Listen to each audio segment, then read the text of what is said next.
നമസ്കാരം. ഇപ്പോൾ കിട്ടിയതിലേക്ക് പ്രിയ പ്രേക്ഷകർക്ക് സ്വാഗതം. ഞാൻ ഗോകുൽ രവി. എന്നോടൊപ്പം കേൾവി പരിമിതരെ സഹായിക്കുവാനായി സോന ജെറിയും. വിശദമായ റിപ്പോർട്ടുകളിലേക്ക്.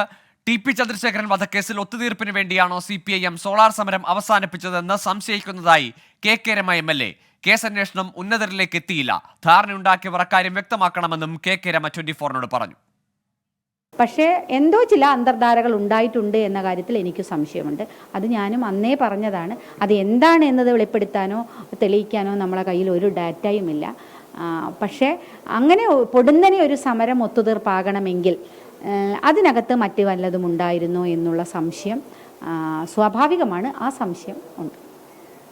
അപ്പോൾ എന്താണ് അതിനകത്ത് നടന്നത് എന്നതിനെ സംബന്ധിച്ച് നമുക്കറിയില്ല. അതിലൊരു മാധ്യമപ്രവർത്തകൻ ആണ് ഇടപെട്ടത് എന്നുള്ള വാർത്തകളും കൂടി വരുന്നു. എന്താണ് മാധ്യമപ്രവർത്തകന് ഇതിനുള്ള പ്രത്യേക താല്പര്യം? എന്താണ് മാധ്യമപ്രവർത്തകൻ അങ്ങനെ ഒരു ഇടപെട്ട് ഇത് അവസാനിപ്പിക്കാൻ ഒരു ഇടനിലക്കാരനായി നിൽക്കേണ്ട ഒരു സാഹചര്യം എന്താണ് ഉണ്ടായത്? ഇത് സംബന്ധിച്ച് അവർ തന്നെയാണ് പറയേണ്ടത്. ഡീല് നടത്തിയ ആളുകൾ ആരാണോ അവരത് സംബന്ധിച്ച് എന്തിനാണ് അത്തരത്തിലൊരു ഡീല് നടത്തിയ സമരം അവസാനിപ്പിച്ചത് എന്ന് വെളിപ്പെടുത്തേണ്ടത് ആവശ്യമാണ്. അതിലപ്പുറത്തേക്ക് എന്താണെന്ന് എനിക്കറിയില്ല, അത് പറയാനും കഴിയില്ല. ഒരു കാര്യം ഞാൻ ഉറപ്പ് പറയുന്നു, സത്യം എന്തായാലും പുറത്തു വരും. അത് അധികം വൈകാതെ തന്നെ പുറത്തു വരുമെന്ന് വിശ്വസിക്കുന്ന ഒരാളാണ് ഞാൻ. ചന്ദ്രശേഖരൻ്റെ വധക്കേസ് താഴെത്തട്ടിലുള്ള ഗൂഢാലോചനയല്ലാതെ അതിനപ്പുറത്തേക്ക് പി മോഹനിലേക്ക് പോലും ആ കേസ് എത്താൻ സാധിച്ചില്ല എന്നുള്ളതാണ്. അതിലപ്പുറത്തേക്ക് അത് പോകാൻ സാധിച്ചില്ല എന്നുള്ള ഒരു യാഥാർത്ഥ്യം നമ്മളുടെ മുന്നിലുണ്ട്. അപ്പോൾ അത് എന്തിൻ്റെ ഭാഗമായിട്ടാണ് അത് പോവാതിരുന്നത് എന്നതിനെ സംബന്ധിച്ച് ഞങ്ങൾക്ക് നിശ്ചയമില്ല. ഞങ്ങളതുമായി ബന്ധപ്പെട്ടിട്ട് ഇപ്പോൾ നിയമ പോരാട്ടത്തിലേക്കാണ്. ഇപ്പോൾ ഹൈക്കോടതിയിൽ പോയി 2 പേരെ കൂടി പുതുതായി ആഡ് ചെയ്തു. ഇനി അടുത്തത് സുപ്രീം കോടതിയിൽ പോവുകയാണ്. ഇതിൻ്റെ സൂത്രധാരൻ, മാസ്റ്റർ ബ്രെയിൻ ആരാണ് എന്ന് കണ്ടുപിടിക്കുക എന്നുള്ളത് ഞങ്ങൾ അന്ന് മുതൽക്കേ പറഞ്ഞുകൊണ്ടിരിക്കുകയാണ്. അപ്പോൾ അത് കണ്ടെത്താൻ വേണ്ടിയിട്ടുള്ള നിയമ പോരാട്ടത്തിലാണ് ഞങ്ങൾ നടത്തുന്നത്. അത് ഞാനതാ പറഞ്ഞത്, ഇത്തരം കാര്യങ്ങൾ ഓരോ സന്ദർഭത്തിൽ ഓരോ കാര്യം വെളിപ്പെട്ട് വരികയാണ്. ഇനി ഇതിനകത്ത് അത്തരം ഒത്തുതീർപ്പുകൾ ഉണ്ടായിട്ടുണ്ടെങ്കിൽ അതും അധികം വൈകാതെ പുറത്തു വരുമെന്ന് വിശ്വസിക്കുന്ന ഒരാളാണ് ഞാൻ. അല്ല, അത് അന്നേ ചർച്ചയുണ്ടായിരുന്നു. സോളാർ കേസ് ഒത്തുതീർപ്പാക്കുന്നതിന് പിന്നിൽ TP കേസ് ആണ് അതിൻ്റെ ഒരു പ്രധാന കാരണമെന്ന് അന്ന് തന്നെ ചർച്ചയുണ്ടായിരുന്നു. ആ സമയത്ത് അത്തരം വിഷയം അതൊക്കെ ഇപ്പോൾ അന്തരീക്ഷത്തിലുണ്ട്.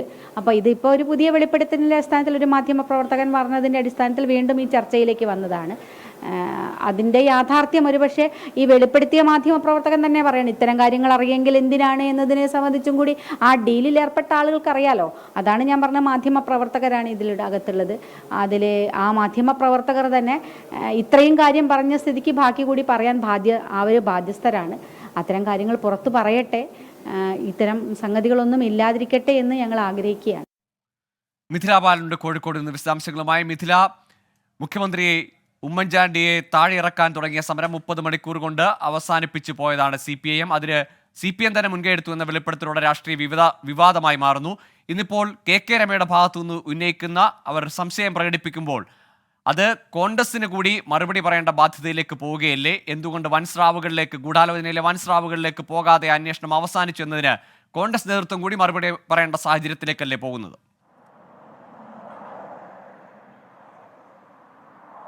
തീർച്ചയായും ഗോകുൽ, കോൺഗ്രസിന് കൂടി ഈ ഒരു വിഷയത്തിൽ ഇപ്പോൾ മറുപടി പറയേണ്ടതുണ്ട്. കാരണം കെ രമ പറഞ്ഞത് ഈ സോളാർ കേസ് സമരം അവസാനിപ്പിക്കുന്ന സമയത്ത് തന്നെ ഉയർന്ന ഒരു ആരോപണം അല്ലെങ്കിൽ ചർച്ച എന്നത് TP കേസ് ഒത്തുതീർപ്പാക്കാൻ വേണ്ടിയാണോ ഇത്തരത്തിൽ പൊടുന്നനെ ഈ സമരം അവസാനിപ്പിച്ചത് എന്നാണ്.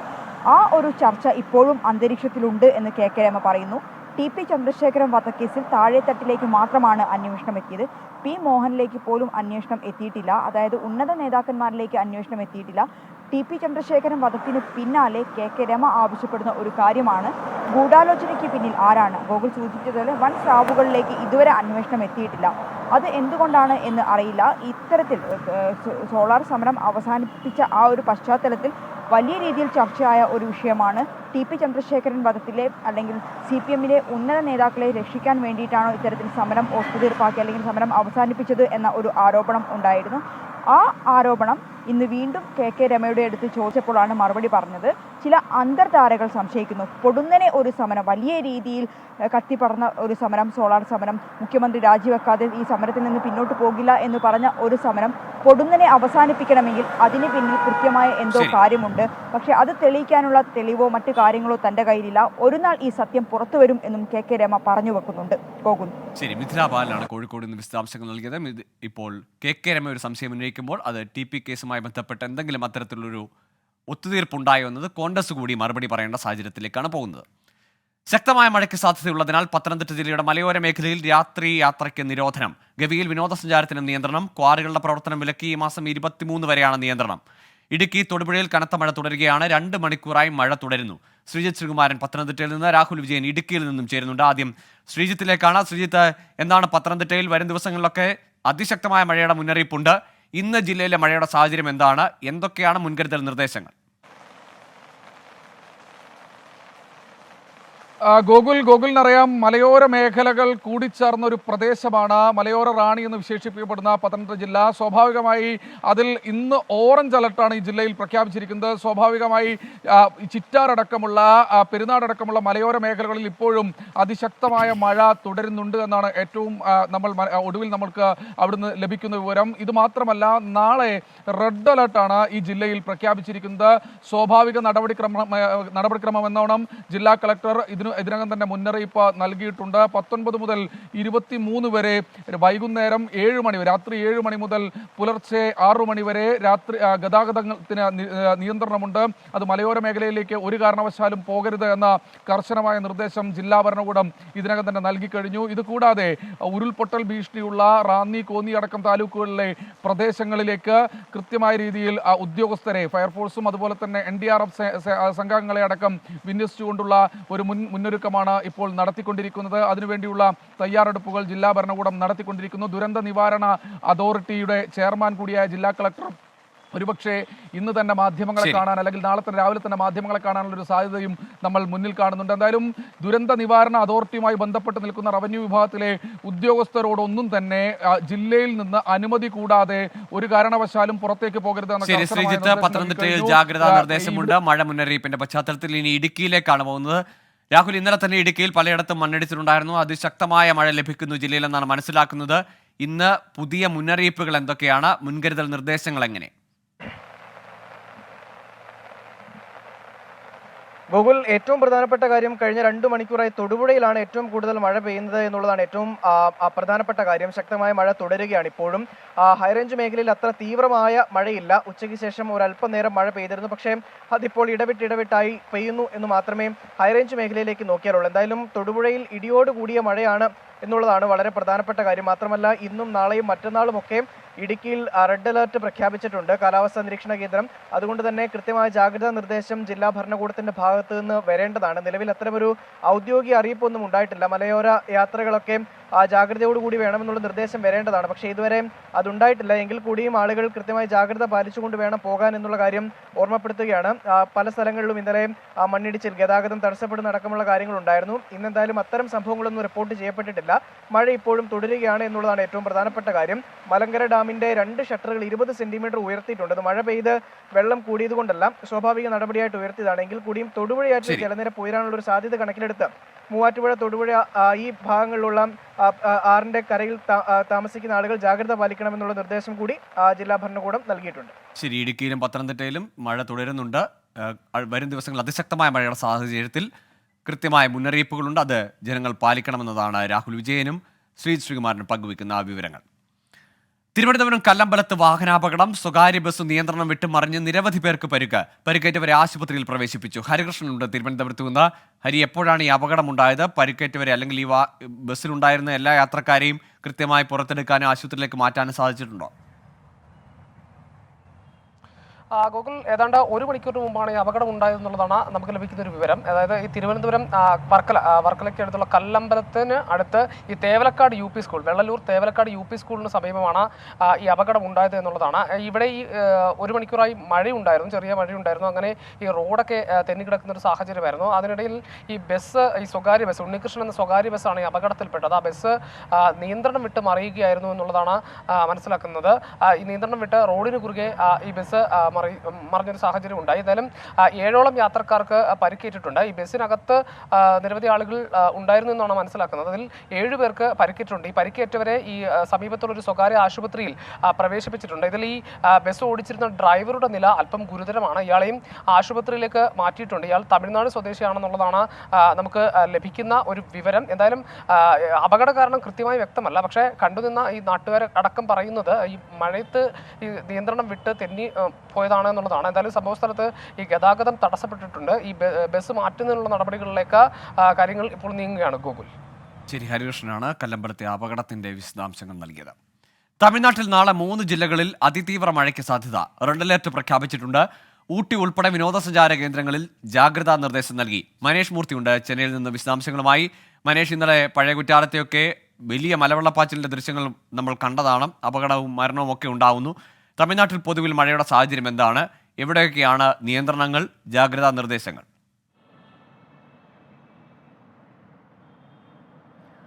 ഗൂഗിൾ 2 ദിവസത്തേക്ക്, നാളെയും മറ്റന്നാളുമാണ് ഇപ്പോൾ റെഡ് അലേർട്ട് പ്രഖ്യാപിച്ചിരിക്കുന്നത്. നാളെ 3 ജില്ലകളിൽ, അത് തേനി, തെങ്കാശി, തിരുനെൽവേലി ജില്ലകളിൽ റെഡ് അലേർട്ട് പ്രഖ്യാപിച്ചിരിക്കുന്നു. മറ്റന്നാൾ 20-ാം തീയതി തേനിയിലും തെങ്കാശിയിലും തിരുനെൽവേലിക്ക് പുറമെ കന്യാകുമാരിയിലും 4 ജില്ലകളിൽ റെഡ് അലേർട്ട് പ്രഖ്യാപിച്ചിട്ടുണ്ട്. അതിതീവ്രമാകും മഴ എന്നുള്ളത് തന്നെയാണ് കാലാവസ്ഥാ നിരീക്ഷണ കേന്ദ്രം നൽകുന്ന ഒരു മുന്നറിയിപ്പ് എന്ന് പറയുന്നത്. മാത്രമല്ല 19-ന് 3 ജില്ലകൾക്ക് ഈ പറഞ്ഞ രീതിയിൽ 4 ജില്ലകൾക്ക് ഇത്, അതായത് യെല്ലോ അലേർട്ട്, ഓറഞ്ച് അലേർട്ട് പ്രഖ്യാപിച്ചിട്ടുണ്ട്. 5 ജില്ലകളിൽ യെല്ലോ അലേർട്ട് പ്രഖ്യാപിച്ചിരിക്കുന്നു. 20-ന് വിരുദ്നഗർ ജില്ലയിൽ ഓറഞ്ച് അലേർട്ടുണ്ട്. 13 ജില്ലകളിൽ യെല്ലോ അലേർട്ടും പ്രഖ്യാപിച്ചിട്ടുണ്ട്. അങ്ങനെ ഭൂരിഭാഗം ജില്ലകളിലും മഴയുണ്ടാവാനുള്ള സാധ്യത തന്നെയാണ് കാലാവസ്ഥാ നിരീക്ഷണ കേന്ദ്രം പറയുന്നത്. മാത്രമല്ല പശ്ചിമഘട്ട മലനിരകളുമായി ബന്ധപ്പെട്ട് കിടക്കുന്ന ജില്ലകളിലാണ് ഈ റെഡ് അലേർട്ട് ഇപ്പോൾ നിലവിൽ പ്രഖ്യാപിച്ചിരിക്കുന്നത്.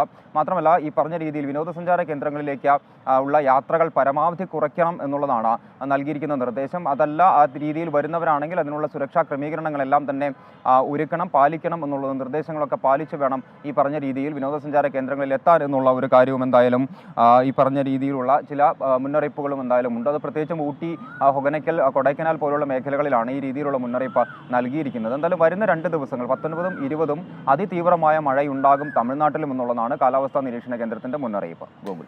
ശരി, തമിഴ്നാട്ടിലും വിനോദസഞ്ചാര കേന്ദ്രങ്ങൾ ഉൾപ്പെടെ നിയന്ത്രണവും ജാഗ്രതാ നിർദ്ദേശവും നൽകിയിട്ടുണ്ട്. അതിതീവ്ര മഴയുടെ സാഹചര്യം ഉള്ളതിനാലും റെഡ് അലർട്ട് പ്രഖ്യാപിച്ച പശ്ചാത്തലത്തിലുമാണ് തമിഴ്നാട്ടിലും നിയന്ത്രണങ്ങളും ജാഗ്രതാ നിർദ്ദേശവും വരുന്നത്. മനേഷ് മൂർത്തിയാണ് വിവരങ്ങൾ പങ്കുവച്ചത്. പേഴ്സണൽ അസിസ്റ്റന്റ് ബിഭവ് കുമാറിന്റെ അറസ്റ്റിൽ പ്രക്ഷോഭത്തിനൊരുങ്ങി ആം ആദ്മി. ഡൽഹി മുഖ്യമന്ത്രി അരവിന്ദ് കെജ്രിവാളിന്റെ നേതൃത്വത്തിൽ BJP ആസ്ഥാനത്തേക്ക് മാർച്ച് നടത്തും. AAP നേതാക്കൾ കൂട്ടമായി BJP ആസ്ഥാനത്ത് എത്താമെന്നും ആരെ വേണമെങ്കിലും അറസ്റ്റ് ചെയ്യാമെന്നും കെജ്രിവാൾ വാർത്താ സമ്മേളനത്തിൽ പറഞ്ഞു.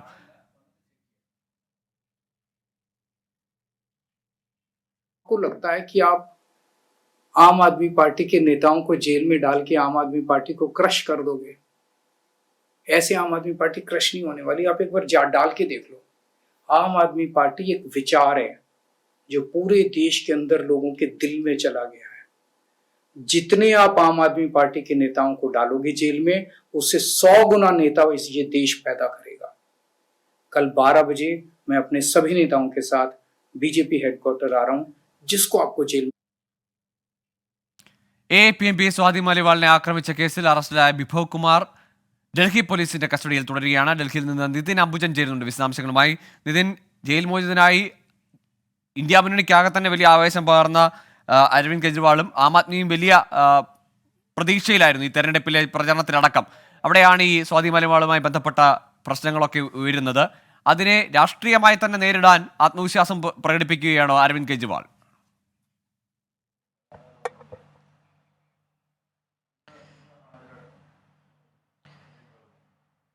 ഗോകുൽ, സ്വാതി മലിവാളിന്റെ വിഷയം ആരംഭിച്ചതിന് പിന്നാലെ തന്നെ ആം ആദ്മി പാർട്ടി നേതാക്കൾ അതുമായി ബന്ധപ്പെട്ട് യാതൊരു പ്രതികരണവും ആദ്യഘട്ടത്തിൽ നൽകിയതില്ല. പക്ഷേ ഇന്നലെ മുതലാണ് ആം ആദ്മി വലിയ പ്രതിരോധം തീർത്തുകൊണ്ട് രംഗത്ത് വന്നത്. പക്ഷേ അപ്പോഴും അരവിന്ദ് കെജ്രിവാൾ ഈ വിഷയത്തിൽ യാതൊന്നും പ്രതികരിക്കുന്നില്ല എന്നൊരു ആക്ഷേപം BJP ഉന്നയിച്ചിരുന്നു. മുഖ്യമന്ത്രി അരവിന്ദ് കെജ്രിവാൾ ഇതിൽ പ്രതികരിക്കണമെന്നൊരു ആവശ്യമാണ് ഉന്നയിച്ചത്. എന്നാൽ ഇന്നിപ്പോൾ 5 മണിക്ക് വിളിച്ച വാർത്താ സമ്മേളനത്തിൽ പ്രധാനമായും അദ്ദേഹം പറഞ്ഞിരിക്കുന്നത് ആം ആദ്മി പാർട്ടി നേതാക്കളെ BJP വേട്ടയാടുകയാണ്, പ്രധാനമന്ത്രി വേട്ടയാടുകയാണ്, തന്നെ വേട്ടയാടി. അതോടൊപ്പം തന്നെ മനീഷ് സിസോദിയ, സത്യേന്ദർ ജെയിൻ ഉൾപ്പെടെയുള്ള നേതാക്കൾ, സഞ്ജിത് സിംഗ് എന്നിവരെല്ലാം തന്നെ വേട്ടയാടി ജയിലിലടക്കുന്ന ഒരു സാഹചര്യമുണ്ടായി. ഇപ്പോൾ മറ്റ് പുതിയ സാഹചര്യത്തിൽ ഇപ്പോൾ കൂടുതൽ നേതാക്കളെ അടക്കം ഇപ്പോൾ വേട്ടയാടുന്ന ഒരു നിലയാണ് ഇപ്പോൾ സ്വീകരിക്കുന്നത്. നാളെ ആം ആദ്മി പാർട്ടി MP-മാരും MLA-മാരും അതോടൊപ്പം തന്നെ താനും അടക്കമുള്ള മുതിർന്ന നേതാക്കൾ എല്ലാവരും BJP ആസ്ഥാനത്തേക്ക് 12 മണിയോട് എത്താം. ആരെ വേണമെങ്കിലും അറസ്റ്റ് ചെയ്യാം എന്നൊരു വെല്ലുവിളിയാണ് ഇന്നിപ്പോൾ അരവിന്ദ് കെജ്രിവാൾ വാർത്താ സമ്മേളനത്തിൽ മുന്നോട്ട് വെച്ചിരിക്കുന്നത്. എന്തായാലും വലിയ പ്രതിഷേധത്തിൽ തന്നെയാണ് ആം ആദ്മി പാർട്ടി നേതൃത്വമുള്ളത്. അതോടൊപ്പം തന്നെ ഈ സ്വാതി മലയാള വിഷയത്തിൽ ഇപ്പോൾ രാഷ്ട്രീയമായി പ്രതിരോധം തീർത്തുകൊണ്ട് എന്തായാലും രംഗത്തിപ്പോൾ ആം ആദ്മി പാർട്ടിയുണ്ട്. ഇന്നലെ തന്നെ ചില ദൃശ്യങ്ങളടക്കം പുറത്തുവിട്ടു, ഇന്നും കൂടുതൽ ദൃശ്യങ്ങൾ പുറത്തുവിട്ടിട്ടുണ്ട്. അതുകൊണ്ട് തന്നെ സ്വാതി മലിവാൾ ഉന്നയിക്കുന്ന വാദങ്ങളെല്ലാം തെറ്റാണ് എന്ന് തന്നെയാണ് ആം ആദ്മി പാർട്ടി ഉന്നയിക്കുന്നത്. അതോടൊപ്പം തന്നെ സ്വാതി മലിവാൾ BJP-യുടെ ഏജന്റാണെന്നൊരു വിമർശനവും ആം ആദ്മി പാർട്ടി ഉന്നയിക്കുന്നുണ്ട്. ഈ ഒരു സാഹചര്യത്തിൽ എന്തായാലും ഒരു രാഷ്ട്രീയമായ ഏറ്റുമുട്ടലിലേക്ക് തന്നെയാണ് ആം ആദ്മി പാർട്ടി നീങ്ങുന്നത്. നമുക്കറിയാം ഈ മാസം 25-നാണ് ഡൽഹിയിലെ വോട്ടെടുപ്പ് നടക്കാനിരിക്കുന്നത്. അതിന് മുന്നോടിയായി തന്നെ അരവിന്ദ് കെജ്രിവാൾ അടക്കം ഈ വിഷയത്തിൽ ഇടപെട്ടുകൊണ്ട് അരവിന്ദ് കെജ്രിവാളിനെ അടക്കം ഈ വിഷയത്തിൽ ചേർത്തുകൊണ്ട് വലിയ ആരോപണം BJP ഉന്നയിക്കുന്നുണ്ട്. അതിനുള്ള മറുപടി കൂടിയാണ് നാളത്തെ മാർച്ച് എന്നൊരു പ്രഖ്യാപനമാണ് ഇപ്പോൾ അരവിന്ദ് കെജ്രിവാളിന്റെ. ശരി, നിതിൻ അംബുജനാണ് വിശദാംശങ്ങളുമായി ഡൽഹിയിൽ നിന്ന് ചേർന്നത്. IPL നിന്ന് വെർച്വൽ നോക്കൌട്ട് പോരാട്ടം. പ്ലേ ഓഫിലെത്തുന്ന അവസാന ടീമാകാൻ ചെന്നൈ സൂപ്പർ കിങ്സും റോയൽ ചലഞ്ചേഴ്സ് ബംഗളൂരുവും തമ്മിൽ ഇന്ന് മരണക്കളിയാണ്. രാത്രി 7:30 ബംഗളൂരു ചിന്നസ്വാമി സ്റ്റേഡിയത്തിലാണ് മത്സരം. ബംഗളൂരുവിൽ നിന്ന് അരുൺ പൂപ്പറമ്പ് ചേരുന്നുണ്ട് വിശദാംശങ്ങളുമായി. അരുൺ, ഇത്തവണയെങ്കിലും കപ്പ് എന്ന മോഹവുമായി ബംഗളൂരു, അതല്ല പ്ലേ ഓഫ് ഉറപ്പിക്കുവാനായി ചെന്നൈയും. എന്താണ് ഇരു ടീമുകളുടെയും ഒരു പോരാട്ട വീര്യം? നമ്മൾ പലപ്പോഴും കണ്ടിട്ടുള്ളതാണ്. ചെന്നൈയിലെ ബംഗളൂരുവിലെയും ഒക്കെ ആരാധകർ അവിടെ എത്തിയിട്ടുണ്ടോ? അവിടുത്തെ ഒരു കളി ആവേശം എങ്ങനെ? ഗോകുൽ, ഒരു കാര്യം ഉറപ്പാണ്, IPL ചരിത്രത്തിലെ തന്നെ ഏറ്റവും വാശിയേറിയ പോരാട്ടത്തിനായിരിക്കും കാലാവസ്ഥ കനിഞ്ഞാൽ ബംഗളൂരു ചിന്നസ്വാമി സ്റ്റേഡിയം സാക്ഷ്യം വഹിക്കുക. അതിൻ്റെ എല്ലാ ആവേശവും ബംഗളൂരുവിലെ ഈ സ്റ്റേഡിയത്തിന് പുറത്ത് നമുക്ക് ഇപ്പോൾ കാണാം. അതിൻ്റെ ദൃശ്യങ്ങളിലേക്ക് തന്നെ പോകാമെന്ന് തോന്നുന്നു. നേരത്തെ ഗോകുൽ സൂചിപ്പിച്ചതുപോലെ തന്നെ ബംഗളൂരുവിനെ സംബന്ധിച്ച് ആദ്യ കിരീടമെന്ന വലിയ പ്രതീക്ഷ, ചെന്നൈയെ സംബന്ധിച്ച് അവർക്ക് ധോണി എന്ന ഇന്ത്യ കണ്ട ഏറ്റവും മഹാനായ ക്രിക്കറ്റ് താരത്തിന് നൽകുന്ന ഒരു ട്രിബ്യൂട്ട് എന്ന തരത്തിലൊക്കെയാണ് ഇത് വിലയിരുത്തപ്പെടുന്നത്. ഇപ്പോൾ ബംഗളൂരുവിൽ കാലാവസ്ഥ നിലവിൽ ശാന്തമാണ്. മഴയുടെ സാധ്യത നിലവിലില്ല. ഓറഞ്ച് അലേർട്ട് ഉണ്ടെങ്കിൽ പോലും കാലാവസ്ഥ നിലവിൽ അനുകൂലമാണ്. നമ്മൾ ഈ സ്റ്റേഡിയത്തിന് പുറത്തുള്ള കാഴ്ചകളാണ് കാണുന്നത്. ಎಕ್ಸ್ಪೆಕ್ಟೇಷನ್ ಏನು ಹೇಳು ಅಂಕಲ್ ಮಕ್ಕಳಿಗೆ ಹೇಳೋದೊಂದೇ, ಈ ಸಲ ಕಪ್ ನಮ್ದೆ. ബംഗളൂരുവിന്റെ മാത്രമല്ല, നമ്മൾ മറുവശത്തേക്ക് നോക്കിയാൽ ഇതാ ചെന്നൈക്കും അതിന് ആരാധകരുണ്ട്. ചെന്നൈക്കും അവർ തമിഴ്നാട്ടിൽ നിന്ന് ഉൾപ്പെടെ വന്ന നിരവധിയായിട്ടുള്ള ആരാധകർ ചെന്നൈക്കുമുണ്ട്. അത്തരത്തിൽ നിയന്ത്രിക്കാൻ കഴിയാത്ത വിധം ബംഗളൂരു നഗരം നിറഞ്ഞിരിക്കുകയാണ്. സ്റ്റേഡിയം നേരത്തെ തന്നെ ടിക്കറ്റുകളൊക്കെ വിറ്റഴിഞ്ഞ്, നേരത്തെ സൂചിപ്പിച്ചതുപോലെ തന്നെ ബംഗളൂരുവിനെ സംബന്ധിച്ചിടത്തോളം അവർക്ക് RCBയെ സംബന്ധിച്ചിടത്തോളം അവർക്ക് വലിയ മാർജിൻ വിജയം വേണം. ചെന്നൈയെ സംബന്ധിച്ചിടത്തോളം ഇന്ന് വിജയിച്ചാൽ മാത്രം മതി. അതോടൊപ്പം തന്നെ മഴ തടസ്സപ്പെട്ടാൽ ചെന്നൈ പ്ലേ ഓഫിലേക്ക് കടക്കും. പ്ലേ ഓഫിലെ 4-ാമൻ ആരാണെന്ന് അറിയുന്നതിന് വേണ്ടിയിട്ടുള്ള അത് നിർണ്ണയിക്കുന്ന ഏറ്റവും പ്രധാനപ്പെട്ട പോരാട്ടമാണ്. അതിൻ്റെ ആവേശം നമുക്ക് ഇവിടെ കാണാം. ചെന്നൈയുടെയും അതോടൊപ്പം തന്നെ ബംഗളൂരുവിൻ്റെയും ആരാധകർ നേരത്തെ തന്നെ ഈ സ്റ്റേഡിയത്തിന് പുറത്ത് തമ്പടിച്ചിട്ടുണ്ടായ ആവേശത്തിലേക്ക് നമുക്ക് ദൃശ്യങ്ങളിലേക്ക് പോയാൽ വലിയ തീർച്ചയായും. ഏതായാലും പ്ലേ ഓഫിനായി 2 സംഘങ്ങൾ, ഏറ്റവും ആരാധകരുള്ള 2 സംഘങ്ങൾ ബംഗളൂരുവും ചെന്നൈയും ഇറങ്ങുമ്പോൾ ആരാകും പോരാട്ടത്തിൽ വിജയി എന്നതാണ് ആകാംക്ഷ. മഴ മാറി നിന്നാൽ ഒരു മികച്ച മത്സരം തന്നെ പ്രതീക്ഷിക്കുന്നുണ്ട്. ബംഗളൂരു നഗരത്തിലാകെ തന്നെ ആരാധകരുടെ ആവേശം അണപൊട്ടി ഒഴുകുകയാണ്. അരുൺ പൂപ്പറമ്പയാണത് നമ്മളോടൊപ്പം പങ്കുവച്ചത്. പത്തനംതിട്ട റാന്നിയിൽ ശബരിമല തീർത്ഥാടകർ സഞ്ചരിച്ച വാഹനത്തിന് മുകളിൽ മരം വീണു. ബസ് ഡ്രൈവർക്ക് നിസ്സാര പരിക്ക്. തമിഴ്നാട് സ്വദേശികളാണ് ബസ്സിലുണ്ടായിരുന്നത്. ശബരിമലയിലേക്കുള്ള രാത്രികാല യാത്രയ്ക്ക് തൽക്കാലം നിരോധനമില്ലെന്ന് ജില്ലാ ഭരണകൂടം അറിയിച്ചു. ശ്രീജിത്ത് ശ്രീകുമാരൻ ചേരുന്നുണ്ട് വിശദാംശങ്ങളുമായി. ശ്രീജിത്ത്, മഴയുടെ സാഹചര്യത്തിൽ വനപാതയിലൂടെയൊക്കെയുള്ള യാത്രയിൽ കുറച്ചുകൂടി ജാഗ്രത പുലർത്തണമെന്ന് തോന്നുന്നു അല്ലേ? തീർച്ചയായും ഗോകുൽ, അല്പസമയം മുൻപാണ് ഈ മാണവൻ പ്രദേശത്ത് ഇത്തരത്തിൽ ഒരു അപകടം ഉണ്ടായിരിക്കുന്നത്.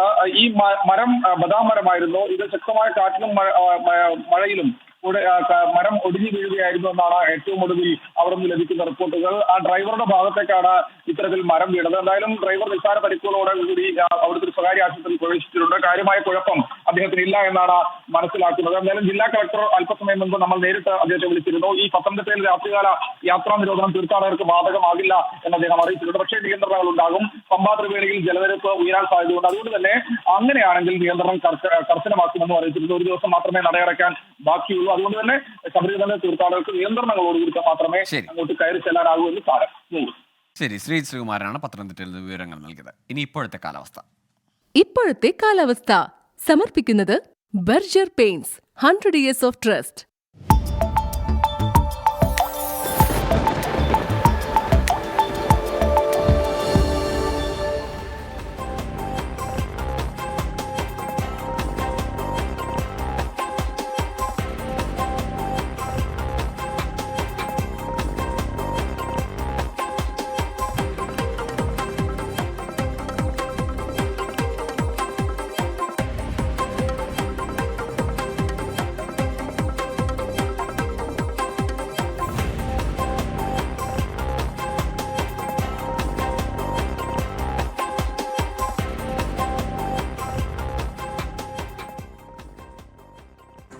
ഇവിടെ ഇപ്പോൾ കിട്ടിയത് പൂർണ്ണമാകുന്നു. ഇനി 100 ന്യൂസിന്റെ സമയമാണ്. പ്രജിൻ സി കണ്ണൻ എത്തുന്നു. നമസ്കാരം.